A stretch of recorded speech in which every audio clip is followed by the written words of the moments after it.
Acabamos de atravesar la primera mitad de este gobierno, 2 años y medio, la mitad del periodo, y según distintas encuestas de las últimas semanas, la aprobación de la gestión del presidente Luis Lacalle Pou oscila entre un 46 y un 50%. ¿Cómo ha influido en esto la gestión de la pandemia? ¿Cuánto pesan también hechos como la caída del salario real o las últimas cifras de los delitos? ¿Cómo podemos definir el estilo que tiene el gobierno y cómo viene siendo también su vínculo con la oposición? Hoy, en la letra chica, gobierno a mitad de camino. Hoy asume un gobierno, un presidente, que se compromete a respetar el derecho de todos.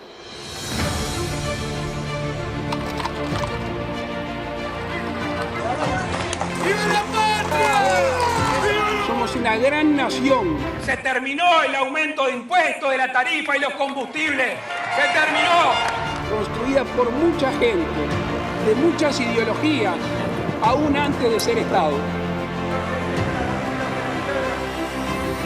Somos herederos de una larga historia y tenemos la responsabilidad de cuidarla y continuarla.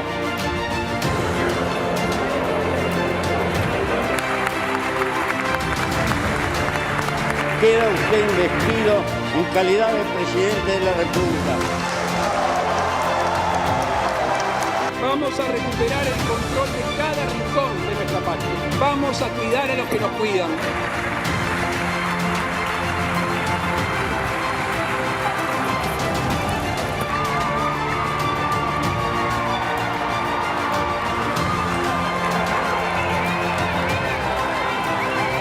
Estamos convencidos que si al final del periodo los uruguayos son más libres, habremos hecho bien las cosas.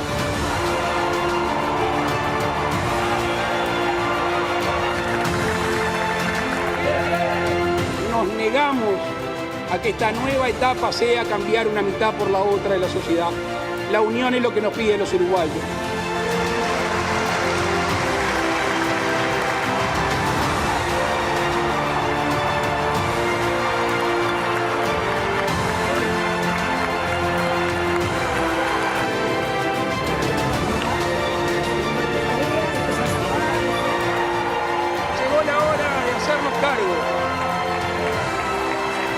Llegó la hora de hacerme cargo.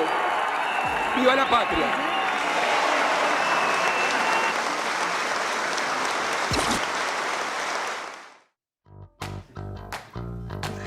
Muy buenas noches, 4 minutos pasan de las 9, les damos muy buen comienzo de semana y arrancamos con este lunes en la letra chica. Jorge Temponi, ¿cómo estás? Te zarzola, muy bien, y tú casi te piso, pero... Yo mirando al otro lado, no importa. No importa, divino. ¿Todo bien? Todo bien, por Perfecto. suerte. Muy interesada en este programa. Me decían la hora, para marcar el vivo decimos la hora, decían y 3, y 4, y 3, y 4. Ahora y 4 seguro, sí.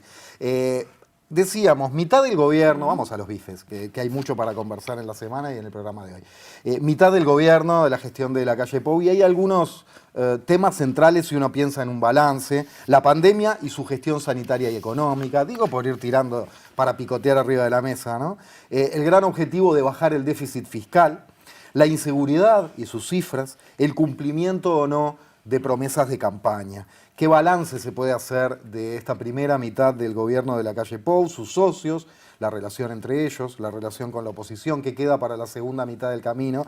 Todo esto a continuación charlaremos en este primer bloque con el sociólogo y analista político Eduardo Botinelli, a quien ya digo le damos las buenas noches. Eduardo, gracias, ¿cómo estás? ¿Qué tal? Buenas noches, ¿cómo están? Un gusto. ¿Todo bien? Gracias Todo por bien, venir. todo bien. Bueno, mucho para analizar y para resumir, son 2 años y medio de gobierno. La pregunta en general ya está planteada a propósito de qué balance se puede hacer, pero desguacemos, vamos por partes, dijo uno. Hiperpresidencialidad es algo que parece caracterizar el gobierno de Lacalle Pou, con él muy fuerte al timón. ¿Cómo ha sido la arquitectura política del gobierno? Si es así esa característica y cómo se estructura todo a su alrededor. Bueno, sí, acá el primer elemento tiene que ver con cómo se organiza, digamos, en la forma de funcionamiento en un gobierno que tiene una característica inédita en términos de que es una coalición que nuclea 5 partidos, de los cuales 3 son necesarios para la mayoría parlamentaria.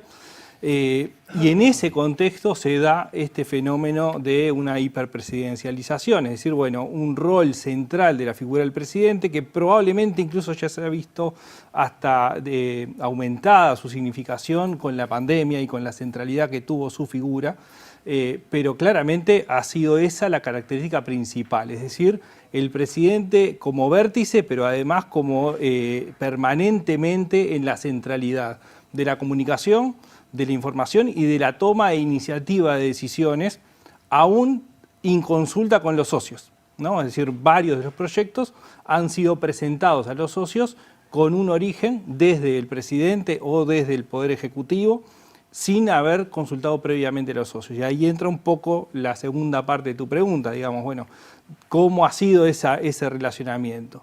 Y creo que se puede dividir en distintos aspectos que tienen que ver en parte con el funcionamiento del gobierno. Es decir, bueno, una cosa es el relacionamiento con los líderes y cómo es la toma de decisiones, que decía recién, no hay una decisión conjunta en términos de coalición de gobierno, es decir, no hay un gobierno cogobernado por los socios de la coalición, sino que es un gobierno del Partido Nacional con socios. Bueno, dentro de ese esquema, donde los socios tienen que participar, se ha reducido básicamente al rol en sus propios ministerios, o sea, donde tiene la presencia directa del Partido Colorado y de Cabildo Abierto. El caso del Partido Independiente es un poco distinto, porque está como muy alineado, digamos, a la presidencia. Y el vínculo después se da en las negociaciones que se dan a nivel parlamentario. Es decir, bueno, y ahí es donde aparecen las diferencias. Desde las propias iniciativas de socios que no son acompañadas por el presidente, incluso llegó al veto en una de las leyes promovidas por Cabildo Abierto, y a las modificaciones, en algunos casos sustanciales, que realizan los socios de la coalición en la negociación parlamentaria. Pasó con la ley de urgente consideración, pasó con el presupuesto nacional, pasa con la rendición de cuentas.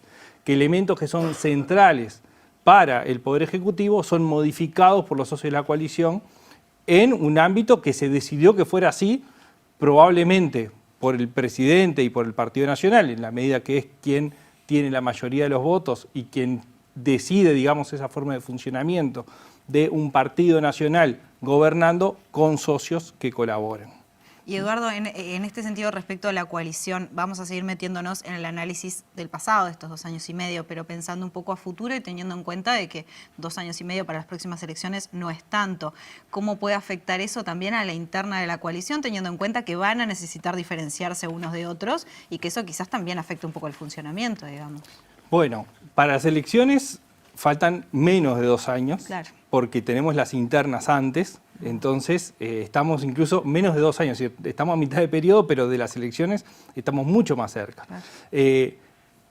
Digamos, desde el comienzo del gobierno y de la conformación de la coalición, siempre es esperable que la duración de la coalición no sea hasta el fin del gobierno, sino hasta antes de las elecciones. Probablemente estemos pensando razonablemente fin del año que viene, comienzo desde el propio año electoral, como un año donde la coalición siga funcionando tal como viene funcionando, salvo que suceda algo inesperado, pero después ya entra la etapa electoral. Y en ese proceso, en este proceso que queda hacia adelante, es claro esa dualidad permanente que tiene el juego en este sentido, que es esa tensión que hay entre mantener unida una coalición y mantener un gobierno funcionando, que es lo que se viene haciendo hasta ahora, y también una diferenciación, que en parte se está haciendo también. Sobre todo de Cabildo Abierto y de Ciudadanos han sido lo que más han... Cabildo Abierto, digamos, claramente, y Ciudadanos en algunos temas específicos. Entonces, es esperable que esto siga este camino, digamos, tal como viene siendo, por lo menos durante un año más, quizás la próxima rendición de cuentas. Después de esa rendición de cuentas probablemente empiecen a generarse mayores elementos de diferenciación, que no significa que la coalición se rompa. E incluso puede llegar a darse algo que, por ejemplo, se dio en 2012, es decir, el retiro del Poder Ejecutivo, pero la coalición funcionando a nivel legislativo. Eso también podría darse, no necesariamente en los plazos que estoy manejando, digamos, pero es también plausible, digamos, de que suceda este hecho, digamos, salir del Poder Ejecutivo, de los ministerios, pero mantener la coalición funcionando hasta último momento a nivel parlamentario. Pensando en esto que decís, Eduardo, yo sé que venimos haciendo balance y ya seguimos por ahí, pero una miradita al futuro porque me da el cosquilleo cívico y de ir orejeando la cosa. ¿Puede tener chances algún otro partido de la coalición para las próximas elecciones? Porque en principio pareciera que el Partido Nacional va otra vez a llevar la bandera de la mayoría en ese bloque multicolor. ¿Puede aspirar a la presidencia algún otro partido de esta coalición? A ver, no se puede descartar nada faltando 2 años, aunque ni las encuestas, ni el propio comportamiento electoral, cuando miramos hacia atrás, muestra a un partido nacional debajo del 20%, 21, 22 según el momento, en todas las últimas elecciones. Entonces, si el juego es de 3 o 4 partidos de la coalición que compiten en un área del entorno del 50 al 54%, y uno tiene el 20%, bueno, es poco probable que haya otro que pueda superarlo.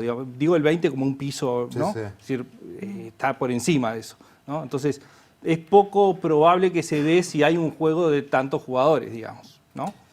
¿Dónde dirías que, siempre esto es subjetivo, pero las mayorías también hablan y la repercusión y la opinión pública, ¿dónde dirías que se apuntó los tantos más importantes el gobierno en esta primera mitad? ¿Dónde ha tenido éxito? Bueno, sin dudas, digamos, como un problema, pero que sin duda lo apalancó claramente en términos de opinión pública y le generó una espalda importante, fue la pandemia. Y que de alguna forma también jugó en el rol incluso de la figura presidencial que hablábamos al comienzo. Ese ha sido, digamos, el primer elemento clave, el manejo de la pandemia en términos sanitarios, por el éxito que tuvo la vacunación, por la salida, digamos, la vuelta a la normalidad que estamos teniendo, digamos, dentro de lo que se permite, digamos, pero claramente en eso tiene un valor apuntado, digamos, positivo, que tiene su repercusión en elementos económicos, por lo menos en lo macroeconómico, cuando miramos los números de país, digamos, y de crecimiento, y se compara con otros, Uruguay de alguna forma ha tenido elementos positivos desde ese punto de vista. Y eso es como, digamos, lo que de alguna forma es un gran paraguas, que es la primera parte de esta primera parte de gobierno, digamos, ¿no? Es decir, bueno, cómo comienza y cuál es el elemento que marca cuál es el nivel de aprobación, cuáles son los elementos también que le permiten tomar algunas decisiones con esa espalda inicial. Después entra la discusión de si son positivos o negativos medidas que toma, pero logró avanzar en la agenda que tenía prevista, más allá de la pandemia y probablemente retrasada por la pandemia, pero avanzó con la ley de urgente consideración, avanzó con por lo menos plantear inicialmente un anteproyecto de reforma de la seguridad social, intentó algunas modificaciones que, bueno, producto de esas negociaciones en la propia coalición no llevaron adelante, como la desmonopolización de los combustibles o la liberación de Internet, digamos, que terminó en una modificación ahora en la rendición de cuentas, que hay que ver cómo termina, pero en principio termina en eso. Avanza o quiere avanzar en una ley de medios y por lo menos también en esas negociaciones internas no ha podido avanzar, pero hay toda una agenda que va avanzando. Y lo otro, desde el punto de vista económico, es una de las líneas importantes que se había trazado, que era el déficit fiscal, ¿no? El déficit fiscal logra bajarlo, por lo cual, desde el lado de las metas trazadas, es un elemento positivo, es decir, está logrando una de sus metas trazadas inicialmente. Mencionabas la LUC, ¿qué significó ese hito para el gobierno, teniendo en cuenta de que obtuvieron una victoria, pero que más o menos, o sea, se repitió de alguna manera lo obtenido en las elecciones anteriores? O sea, como que está medio inamovible eso. Bueno, ahí hubo distintas lecturas sobre ese punto. Es claro que hay un triunfo para el gobierno en que mantiene la ley, ¿no? Y eso ahora no logró la mayoría de los votos, es decir, la mitad más uno Claro. del total de votantes. Esa es una barrera interesante, importante para medir. Y estuvo por debajo de las expectativas del propio gobierno. Que pensaban que iba a ser algo más holgado, digamos. Sí, claramente la expectativa era que, digamos, en esto que hablábamos recién, la imagen que tenía el presidente jugó todos sus cartuchos, además puso su capital político arriba de la mesa el miércoles en una conferencia de prensa. Que fue bastante cuestionada también. También, claro. Bueno, sí, porque... al menos por la oposición. En un lugar, digamos, cuestionable desde el punto de vista de cuál era el rol que tenía que jugar en ese momento.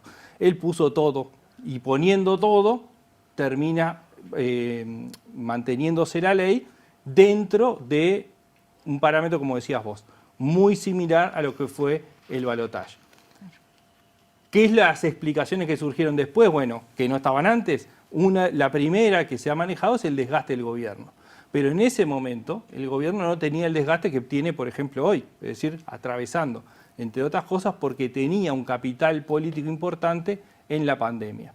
Entonces, creo que fue un elemento favorable para el gobierno que se haya mantenido, pero que no alcanzó el máximo nivel esperable de tener una distancia importante, tener más de la mitad de la población apoyando específicamente al no, porque ese era un elemento central.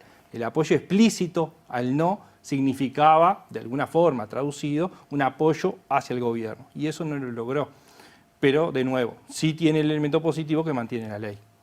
Pienso en la conflictividad laboral y en que es bueno, más allá de que están en las antípodas ideológicas, con matices y con las diversidades internas, ¿no? Pero el herrerismo con el PIT-CNT, y que es un gobierno que un día sí y el otro también se encarga de explicitar que acá no gobiernan ya más los gremios como antes, sino que gobierna a quien votó la población, podía esperarse capaz más choques.